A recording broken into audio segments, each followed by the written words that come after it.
Okay, we got quite a number of slides here. Christine said, right, I've been working with you guys.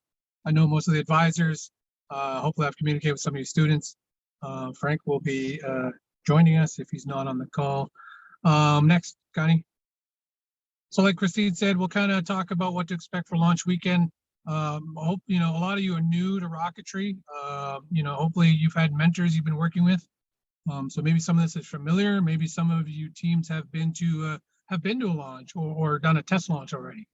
So this will kind of just be a refresher or more details about what to expect for Wisconsin because every launch site is different. So we'll talk about the launch site overview in Wisconsin. We'll give you some pit area details, what to expect. We'll talk about Tripoli, Wisconsin, and then we'll talk about the launch area details. Next.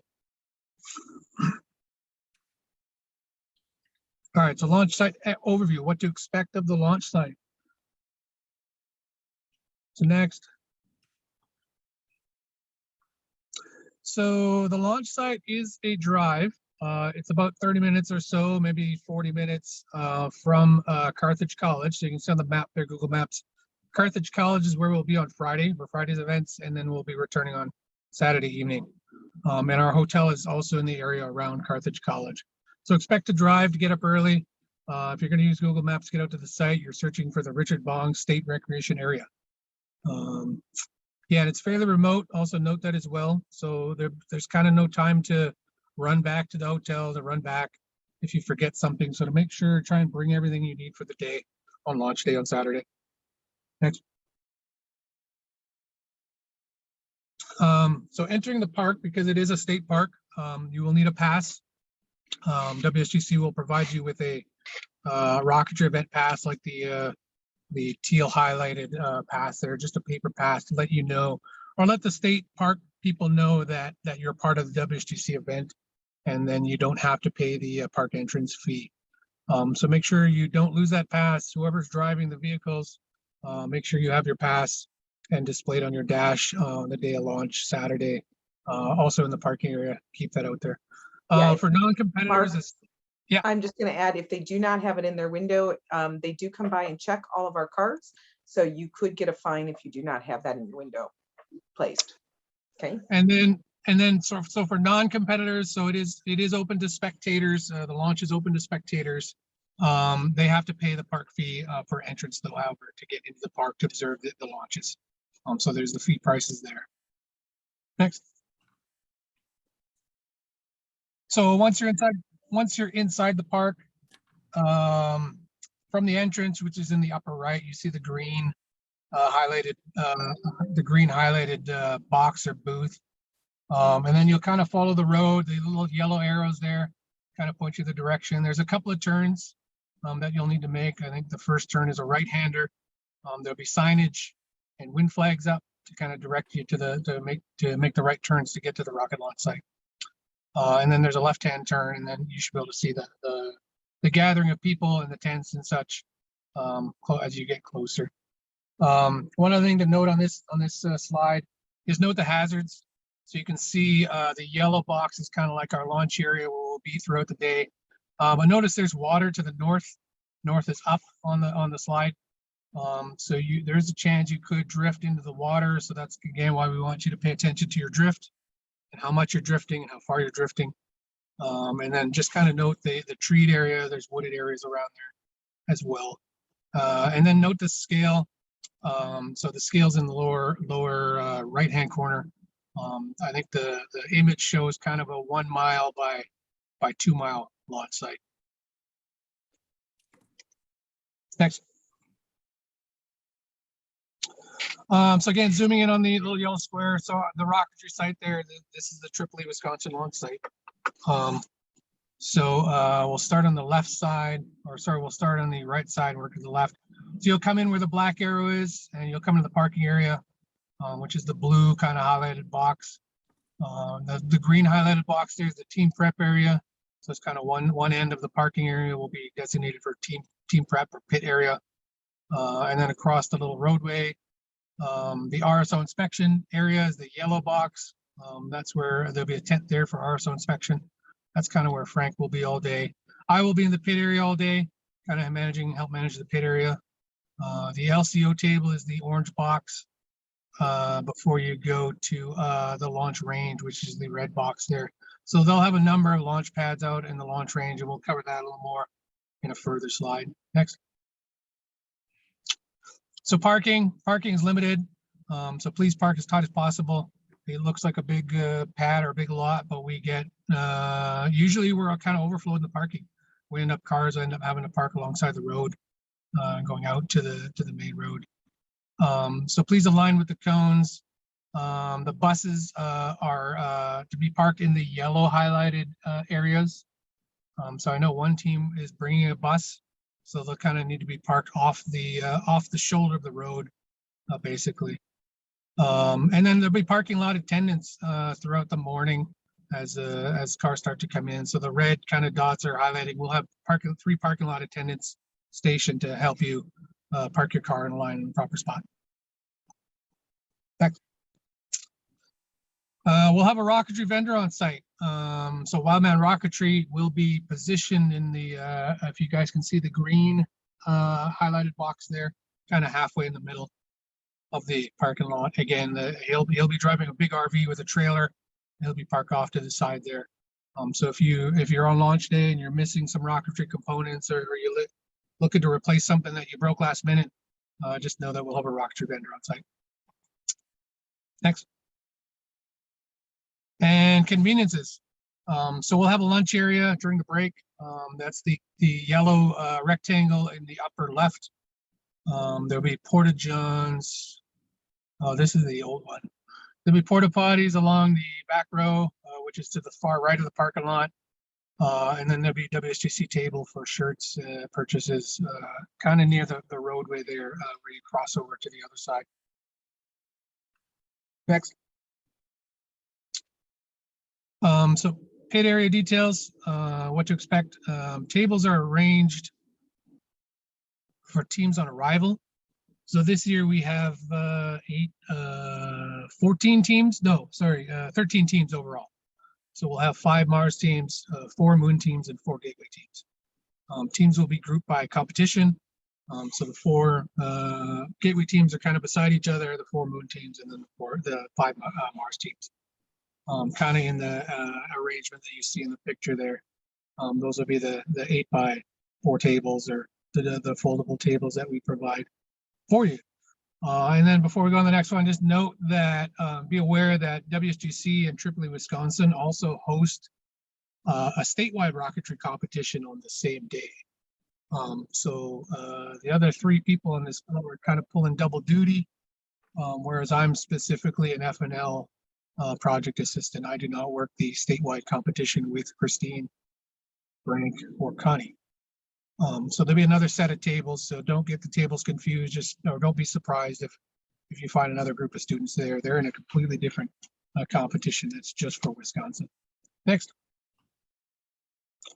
Here's an aerial photograph of the pit area, kind of in action, right? So you can see the yellow highlighted box is kind of the FNL tables where we will be. And then the students are the tables outside of the yellow box, are the CRL students, the local statewide students. One note I'll make on this slide as well, because I think it was mentioned in a previous webinar, or a student had questions. Drones are not allowed in the state park. I think you have to get a special permit for the drone. The picture here was taken from a drone, but that's because WSGC, we have our own filming, or we hire a filming crew to come and film our launch day. So we're allowed to have those drones for filming our event. But don't expect to bring a drone to help you recover. And if you do bring a drone, you probably won't be allowed to fly it without a permit. The state park guys won't like that too much. Next. So provided to teams on launch day. So what are you provided with, and what do you need to bring? So like I said, we'll provide you with a table, the 8-foot folding table, and we'll provide you with some chairs, so 4 folding chairs around the table. So note there's no power sources. So if you're driving, you may want to bring a generator if you think you're going to need power on launch day, to power up some tools, or to power up your laptop. Feel free to bring a generator. That's totally acceptable. We don't provide any power tools or hand tools. You need to bring everything that you think you will need for a launch weekend. Bring everything with you. And note there's no room for canopies at the tables. I know other rocket launches, sometimes it's nice to be able to bring a canopy and put up a canopy to protect yourself from the sun or the wind or the elements. But given our tight, spatial constraints, there's no room for canopies around each table. So do not bring a canopy or tent expecting to put that up around your working table. However, we do have one canopy to protect from the elements if needed. There'll be a canopy in the lunch area. We also provide lunch and water. So it's a variety of Subway sandwiches and chips and drinks will be available. You will have a lunch car or like a lunch ticket that'll be in your name badge. So make sure you don't lose that. To make sure that only the participants are getting the lunches from the caterer. And then we do have alternate food options available. So if you need a special arrangement, get in touch with Connie.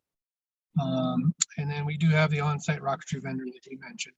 So if you need spare parts or last minute replacements, we provide that for you. Next. Ejection charges. So we provide your ejection charges for you on launch day. So this ejection charge usually consists of two components. It's the kind of the container, right? The cylinder. There's a picture there. It's a little cardboard piece. It's the igniter to the wire, which is the orange piece, and then it's the black powder that also goes inside and fills that up, and that's your actual ejection charge. So we'll load or pre-make all of these charges for you. And then on launch day, the project assistants, who will be myself and a few others, Sean Osterman and Aaron Ashley, will be in the pit area helping you with your ejection charges. So do not transport black powder. And let us know if you need assistance with your ejection charges. If you're experienced, if you're level 2, or if you have your mentor on site or you've been trained already how to install, that's fine. We'll still kind of watch you for safety reasons. But if you're completely new to ejection charges, don't be shy. Just ask us and we'll show you how to install those ejection charges to your altimeters. We also provide the dog barf and the cellulose wadding. So this is kind of a self-serve every year. We kind of have a big box of the what they call the dog barf. I think the official term is the cellulose wadding material. You can see a bag of it there in the picture. It's for additional recovery protection. So when your ejection charge goes off, the hot gases don't end up singeing or burning usually your nylon parachutes. So keep an eye out for the box. We provide that so you don't have to bring any. We also provide your motors at the RSO inspection table. So your motors you must be fully assembled and ready for flight before you get your motor. So that's what you'll do in the pit prep area. You'll kind of program all your electronics and get all that done. Once you're ready to go, project assistant will kind of check you off, give you a thumbs up, and then you'll head over to the RSO table. We'll talk about that more in a minute. Next. So the First Nations launch personnel on launch day. So there'll be various people and we'll kind of all be identified by different colored vests throughout the day on Saturday. So just starting with the project assistants, there's 3 of us, right? Like I mentioned, myself, Aaron Ashley, and Sean will be wearing yellow vests and we'll be in the pit area. So we're available to help you with rocket prep assistance, any questions, parachute questions. If you have problems, programming your altimeters or, troubleshooting electronics, whatever it is, if you're having structural issues, you need something repaired, we're there to help you out and get you safely to the launch pad. The FNL judges will be wearing an orange vest. So these are the judges you've seen at your virtual reviews. They'll also be there on launch weekend, kind of reviewing and scoring your rocket prep and then your rocket flight as well. So they'll kind of be milling around in their orange vests. They may ask you questions, please take the time to answer their questions, kind of clarify, they may ask what you're doing or how you're doing it or what kind of concerns. You can also ask them for help. They're all engineers, they're all professional engineers. So if you think, they may be able to help you with something or you have a question on something engineering related, feel free to ask them as well. And there should be, I think, 7 or 8 judges on launch day.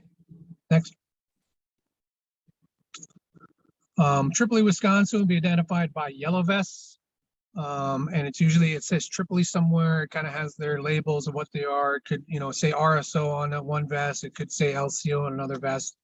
And they're basically there to approve your rocket for flight and get you on the launch pad and get you up in the air. So there'll be numerous Tripoli, Wisconsin people throughout the launch weekend, whether it's, you know, taking your flight cards, handing out your flight cards, checking out your rocket in the RSO area, signing a launch pad in the LCO area. And we'll talk about this in more detail in further slides. And then your WSGC individuals will be identified by green vests. And these are kind of just the, no offense, the non-technical people such as Christine and Connie, and then the parking lot attendants as well will be wearing a green vest. So they'll be helping to facilitate parking, lunch. If you have any non-technical questions about the event, or later on in the evening, feel free to approach the green vests. Next. Launch day procedures. So in the pit, so first thing you'll do, you'll arrive, you'll park, right? You'll follow the parking attendant instructions. You'll come over and you'll find your team table. The tables have a numbered flag, or they'll also have a label with your team name on it. And then you'll basically just start preparing your rocket for flight. So this might be, you know, 8 a.m. in the morning, 9 a.m.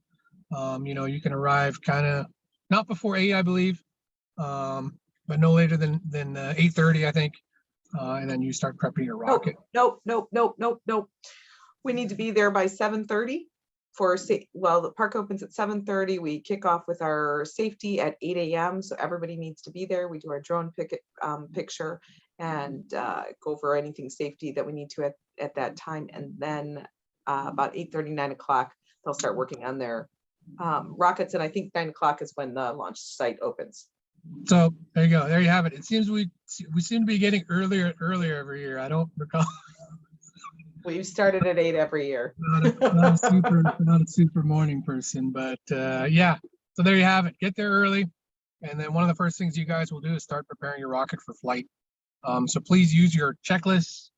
So I think at the flight readiness report, your next report, you guys are to have submit checklists to us, and the point of those checklists is so you can use them on launch weekend. And not forget to, you know, turn on a power source or attach a parachute properly. So things to include in you're preparing your rocket, right? You're gonna program, calibrate your altimeters, make sure you got fresh power sources, you know, do your recovery, folding your parachutes, make sure all of your harnesses, everything's attached properly. Check, double check. You could have a checkbox on your checklist where someone checks it or someone puts their initials and signs it off. You know, and that way you know that everything's been done and you're ready to go for flight. And then working those challenge payloads. So sometimes you might have a problem with your challenge payload, and you might need to spend 3-4 hours kind of debugging or troubleshooting your challenge payload before you get up on the pad. Next. So, and then launch, and then after that, after you're prepped and you think you're ready to go and you think your altimeters are good and your parachutes are all attached, you'll request your ejection charges from one of the project assistants. So of course, wait until your altimeters are programmed and ready before you ask for your altimeters or your ejection charges, because you'll have to seal up that the avionics bay once your charges are connected.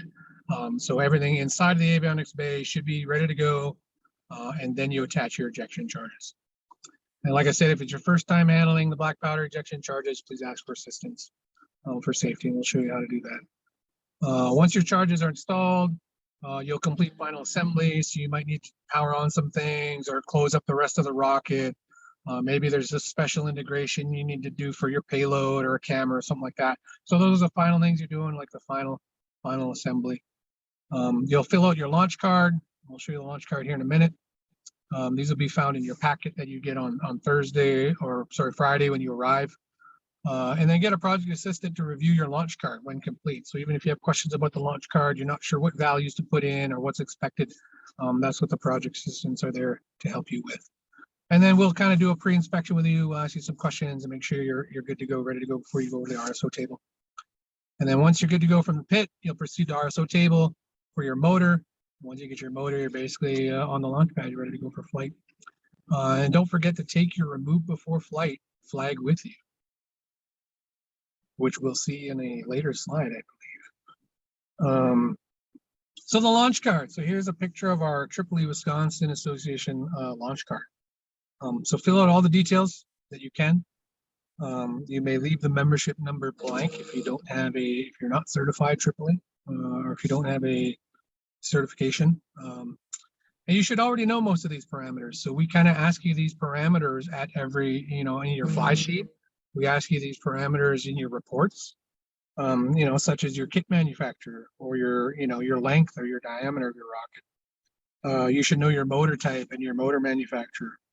You should know your recovery device. You should know your total Newton seconds of your motor. You should know your predicted altitude. So just review the flight card ahead of time and make sure to fill it all out once you're ready to go over to the RSO. Next. And I will turn you over to Frank's not here. Chris, do you want to talk these or? Sure, I can do that.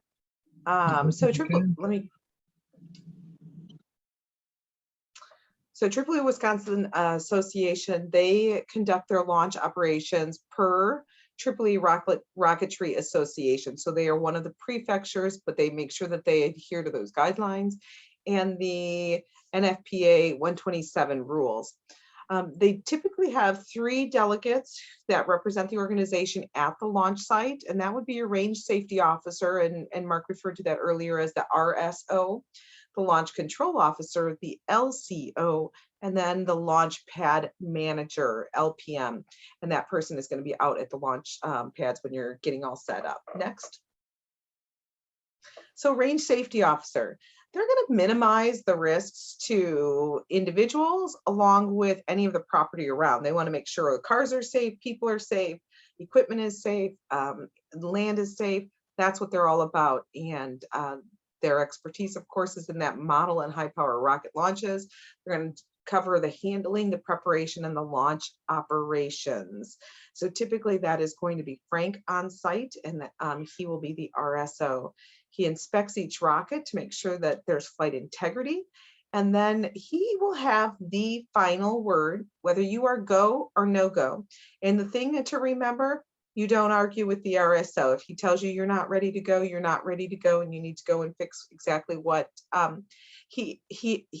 what directions he's given you. If you don't understand, always ask for clarification. And again, Mark's there to help you, but hopefully we won't have any of those situations because Mark and his team are going to be working with you in the pit, getting you all ready. Next. Launch control officer. This is going to be the individual. This is usually Bob, might be somebody else, but they'll be sitting at the table kind of between the waiting area and the launch pad area. And so you'll bring up your flight card to be able to coordinate with the LCO, trying to figure out which pad you're going to be at. And they're going to give you that assignment. And so he's overseeing the operations at that launch control system. Going to follow all safety rules, making sure that you only have the number of individuals that are going to go out to the launch pad that are required. And that you have to remember that when you go up there, you may have a team of like 6, 8 people. Only 3 individuals are allowed to go to the launch pad. So you need to predetermine prior to getting up there who is actually going to go out to the launch pad for your team. Everybody else will be behind the caution lines, waiting until the rest of the team comes back. And then the LCO will also secure and activate our FAA waiver for this area. And so that's one of the things that we're looking at when they're looking for, is to make sure that the skies are clear, range is clear. They're looking to see if there's any airplanes in the area. We do have a nearby airport, and once in a while we have individuals that have not looked at NOTAM, so we'll see an airplane or 2 go by. So we're keeping our eyes out for that. That's the job of the LCO. The launch pad manager is familiar both with the launcher and the launch control operations. He'll have tools out there in order to help you to be able to put your rocket on the rail, the ejection, put in your ejection charges, etc. He's going to also make sure that you're following safety. Safety, safety, safety. You're going to see signs all over saying safety, safety, safety. So you want to keep that in mind. And he's going to make sure you're safe. when you're out on the launch pad. He also has fire suppression capability. So in case something goes wrong, he's got an extinguisher ready to go so that he can extinguish the fire if something were to happen. He also wants to make sure that the rockets are pointed away from the flight line, because we don't want any of the spectators to get hurt. And so he will have everything tilted away, like I said, from the spectators. And then he also can secure and activate the FAA waivers to the assigned area. Next. So the launch crew. So this crew, and you can see LCO in the bottom of that picture, and that's Bob, and that's the table that we were just 2 screens ago speaking about. They have lots of experience, and they've been conducting our launches since 2009. And in addition, they host our collegiate rocket launch, which started even before then, every year. They have also hosted in Kenosha the LDRS, the Large and Dangerous Rocket Ships competition in 2014, which is an international EEE Rocketry Association launch event. So they're quite experienced. Go ahead. So here's our launch site. When we keep referring to this Richard Bong recreational area since 1990. We've been launching there since 1995, and our launch site has transformed. It was probably about 4 or 5 years ago that we were able to utilize this specific area. It is a part of the Wisconsin Department of Natural Resources, and they have been great, and they support us on an annual basis, and not only us, but people who enjoy rocketry from all over the area. It is designated specifically for model rocketry, and it used to be a runway, and one of the gentlemen, Richard Bong, he has a plane in the EAA, Experimental Aircraft Association, that is associated with him as well. On a typical April launch, and this is going to be important, the precipitation is typically low, so we don't have a lot of rain or snow. We have on a rare occasion, but typically on our launch days, it is sunny. We might have some winds. One thing to remember is that the road and the ponds are fire breaks. So if something were to happen, if it was dry, that helps to prevent a spread of a fire if something were to happen. One of the other things that I just want to note that's not on the slide is that April launch.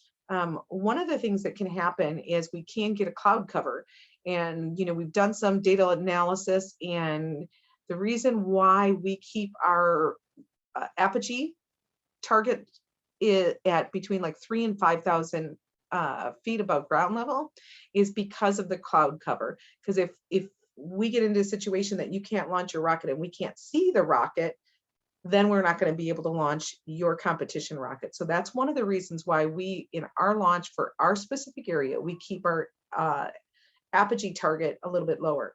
Next. So here's your pad area. You can see that EEE Wisconsin Association provides all of your launch systems. It's totally wireless. It has a dual safety arming feature. And you can see that far away, they have, you can see on the right-hand side, the launch cells, and those are 10-foot 15-15 rails and 10-10 rails. I don't know why the word tomorrow is there, but that's an interesting thing. And then you'll see below, and that would be the middle launch pads. Those are standard pads with 6-foot rails. Next. So when you're walking, some of the things that you want to remember, and again, this isn't on here either, make sure you're wearing pants, you're wearing good shoes, you might have water, it might be damp, long sleeves. It is the beginning of tick season, so that's something to remember. Watch your step. You want to wear that proper footwear, good tennis shoes, not open sandals. You want to avoid walking and looking in the distance simultaneously.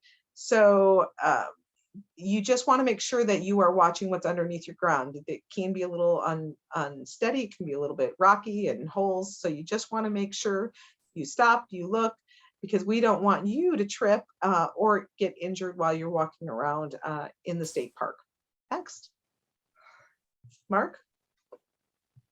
Yeah, I think maybe we were predicting that 10-10 rail in the future. It's 10-10 tomorrow. But all right, launch day procedures. So, back to, you've just left the pit area, you're heading over to the RSO. What comes next, right? So your RSO will provide your motor. You'll insert your motor, right? It should be already be prepared for flight. RSO inspects your rocket. If you pass the RSO inspection, RSO signs your launch card, and then you'll go over to launch control officer. LCO will assign you a launch pad. Next. And then the launch pad manager will help you load on the rail. And then basically you'll just observe your flight. You'll retrieve your rocket. And then after retrieving your rocket, you'll bring it back to your table. Judges will still need to inspect it. You'll still need to pull your data off of it.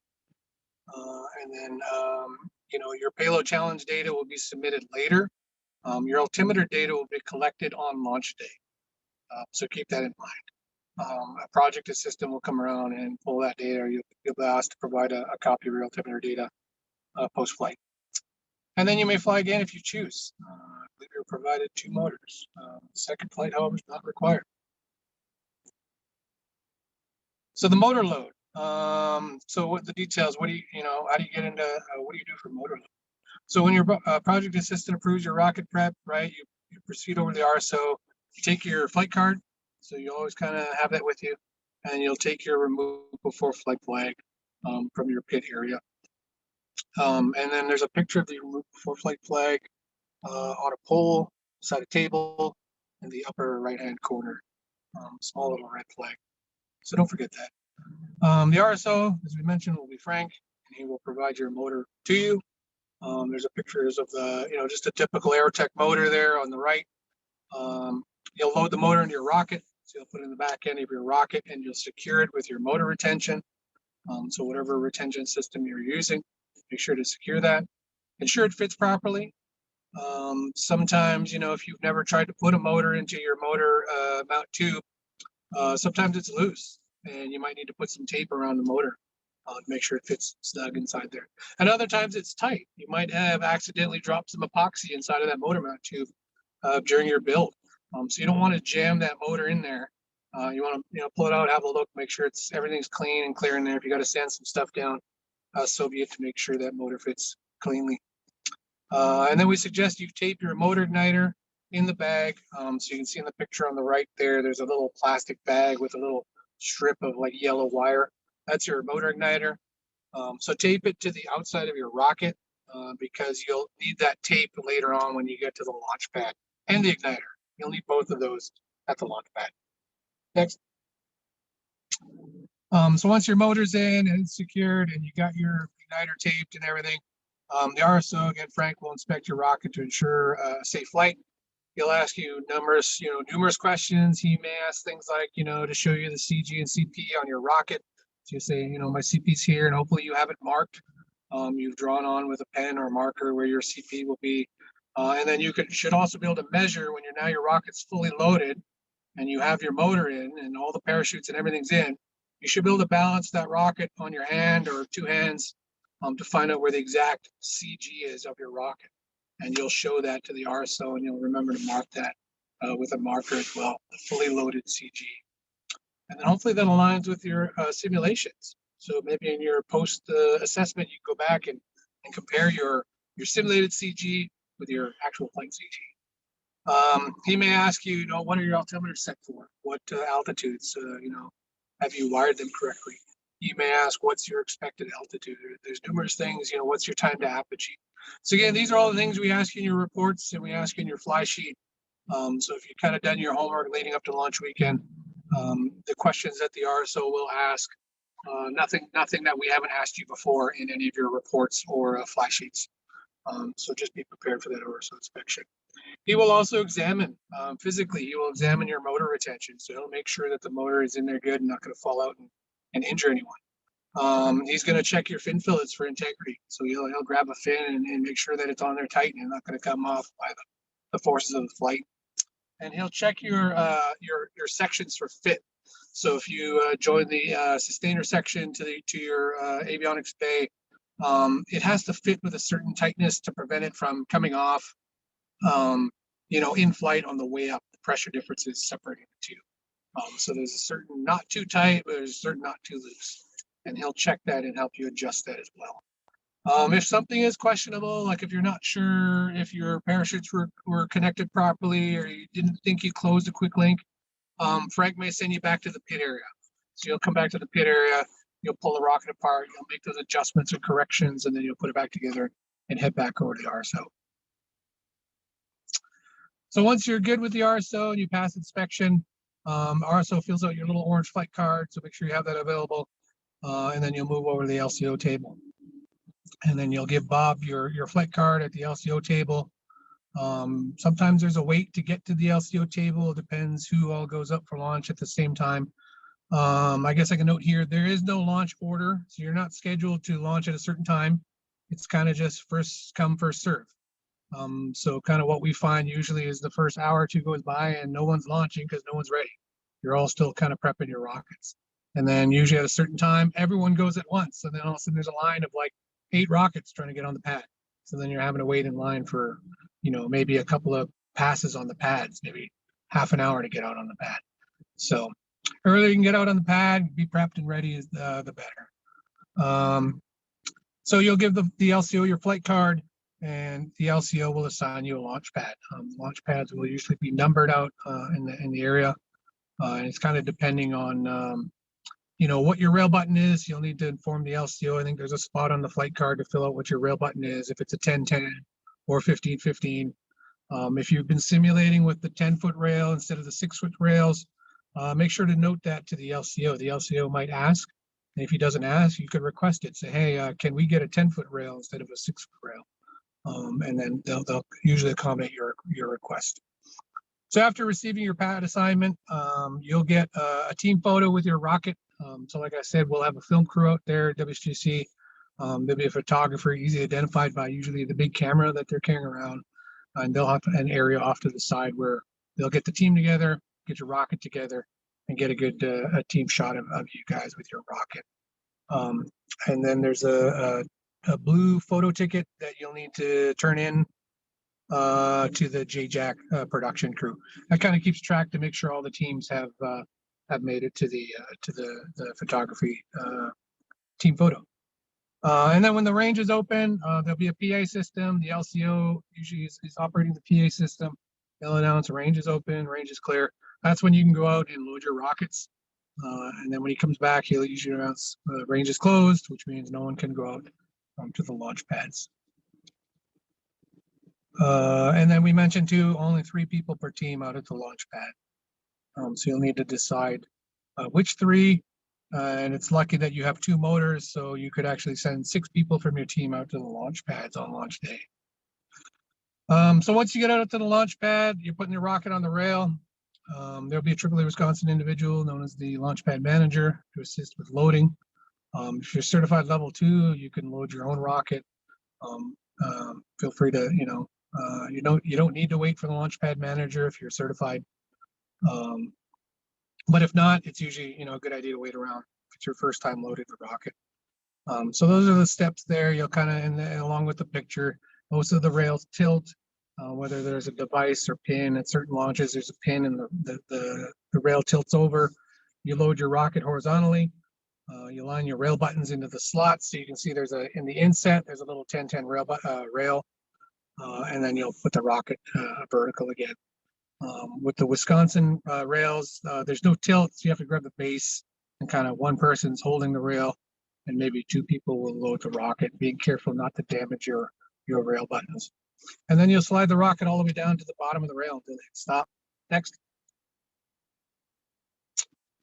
And then once your rocket's on the rail sitting vertical, you could power on your electronics. So this is kind of a safety feature. Before you load your igniter and your motor, make sure that you turn on your electronics. So don't try and switch those 2. Electronics first, and then motors last. And then safety requirements also, your electronics with the black powder charges connected should never be turned on in the pit area or in the RSO staging area or the LCO. Never turn on your electronics until the rocket's sitting vertical on the pad. For the sake of those, you have a trouble or there's a defect in your altimeter, you could actually accidentally trigger your black powder charge separating your rocket in the pit area and injuring other people. But when it's on the pad, it's a lot safer if that were to happen. Note that you may need a ladder or stool to reach your switches. So we ask you when you're designing your switches, a lot of teams you'll have to reach up and above your head to turn on your switch. So if you got a little tiny switch, or you got to go through the the vent hole, your vent hole's this big, but you got to stick in an inch. Now imagine doing it when you're reaching 2 feet over your head and you can't see or you can't hear anything. So it's good to have your switches exposed and accessible and easily, from the outside. So then once you turn on your switches, you will listen for your sequence of beeps to ensure that your electronics systems are powered on and armed properly. And if you cannot confirm that your electronics are on properly, again, we'll probably get you to remove the rocket from the rail and bring it back to the pit area and disassemble and inspect it and fix the problem before you go back on a launch pad. Next. So once your electronics on, you're ready to go, you'll prepare the motor igniter. So you'll remove the igniter from the bag. You'll hold on to the tape. You're going to need that in a second. So you'll straighten the wire. You'll pull some of you'll strip some of the plastic or the rubber off the end of the wire, exposing the bare wire at least a couple inches.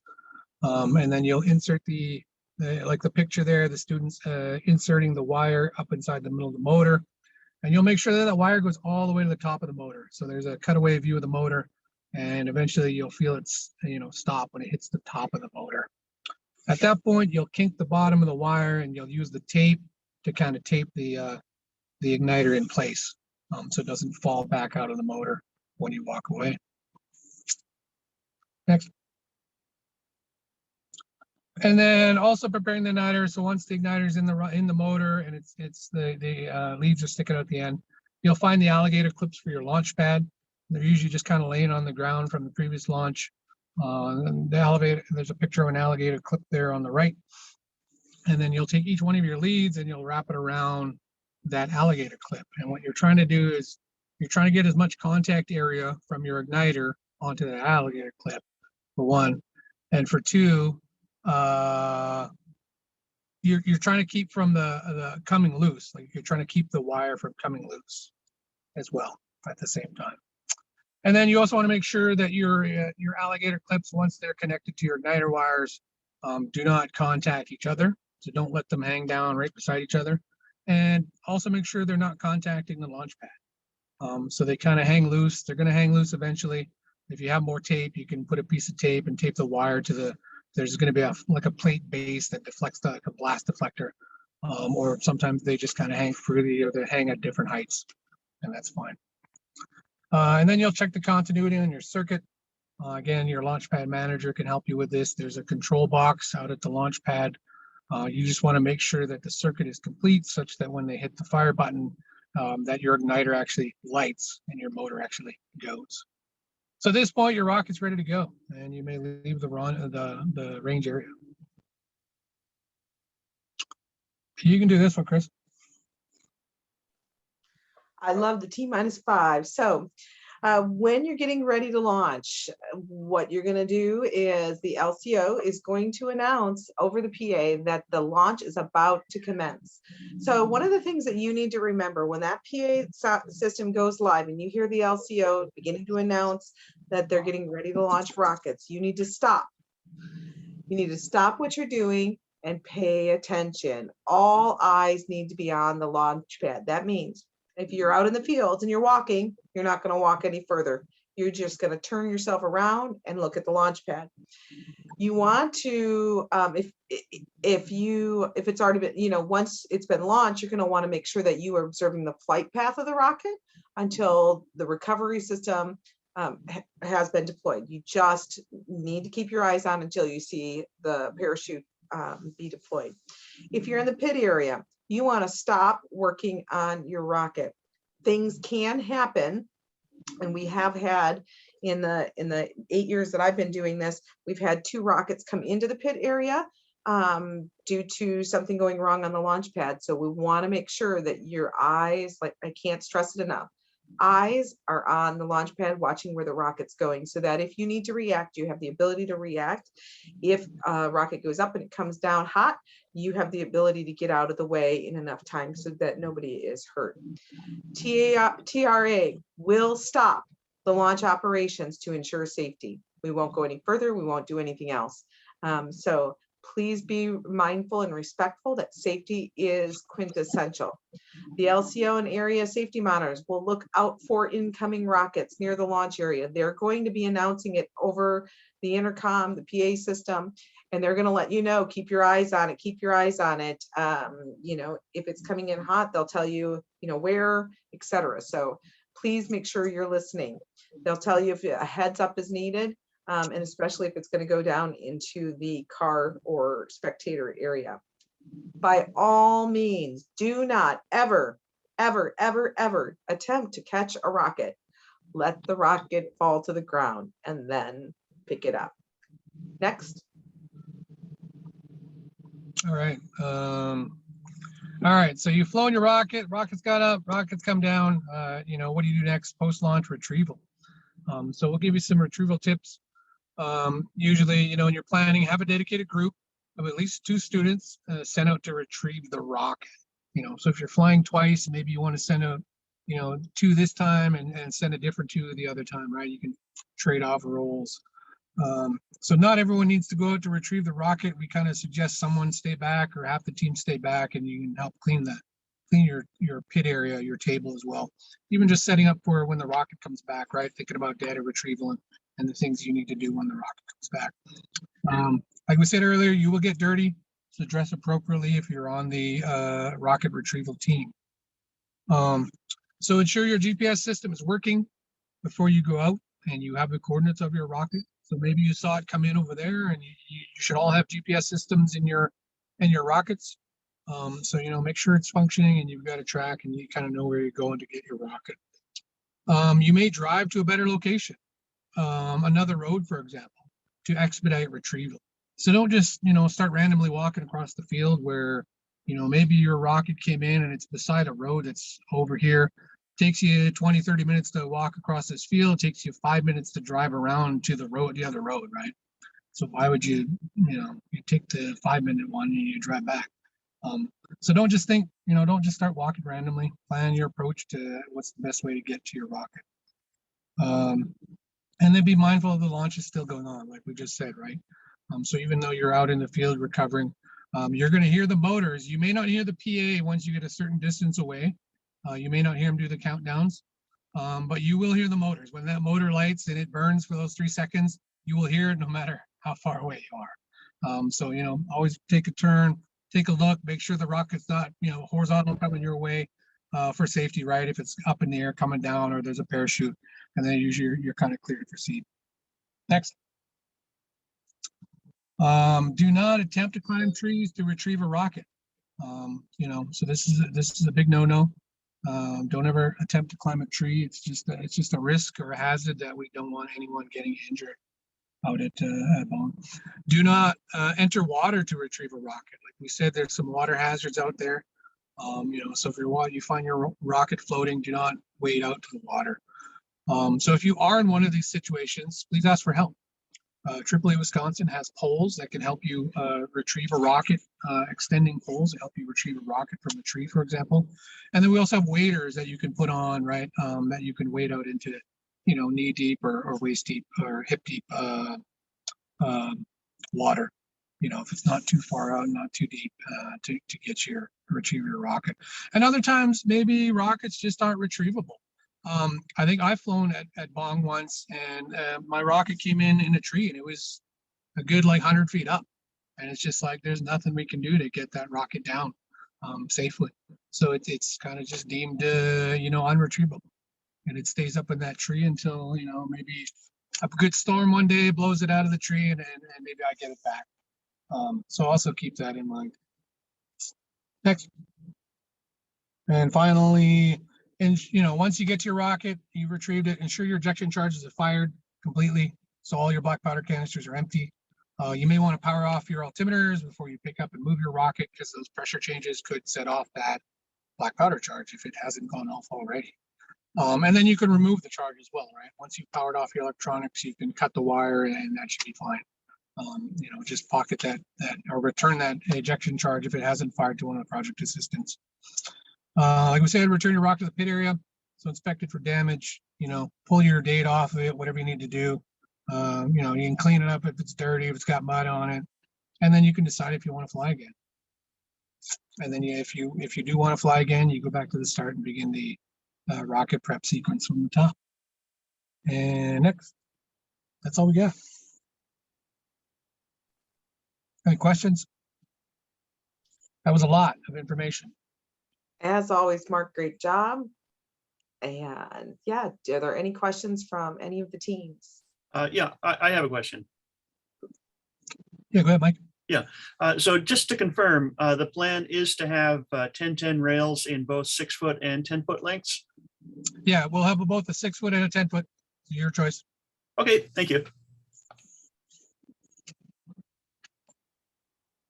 Any other questions?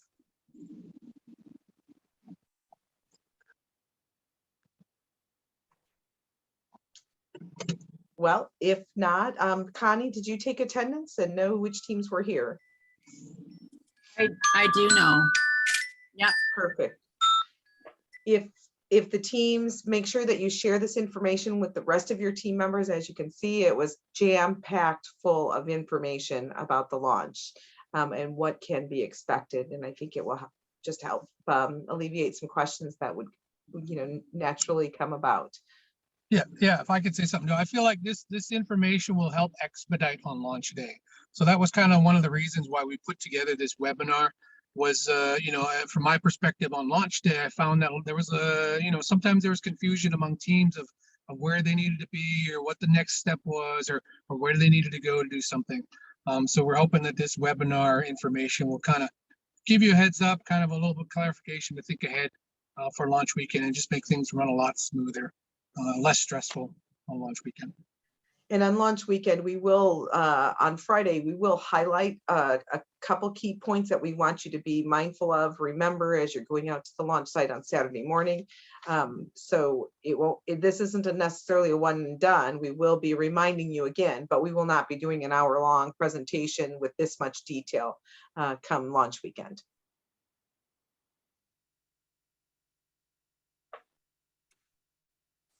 All right, then. Well, you guys have 1 minute back in your afternoon. I just felt like being very, giving back. Anyway, you guys have a great week next week. So, we will be having our data analysis webinar. It is going to be a combination of pre-recorded and live.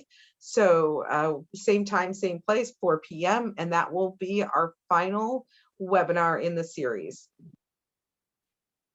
And then Mark, I see a chat. There is going to be a question for you after we sign off. Sure. Okay. All right, everybody. Thank you. Have a great rest of your day.